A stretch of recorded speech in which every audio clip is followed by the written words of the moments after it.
नसलुए सुबानिया बकवनाइया संग फसलुए सुबनिया बकवनाइया।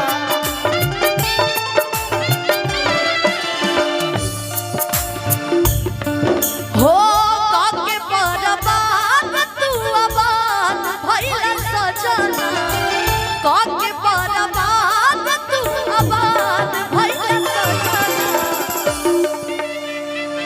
कि कौन सबक के चलते बर्बाद भइला सजना।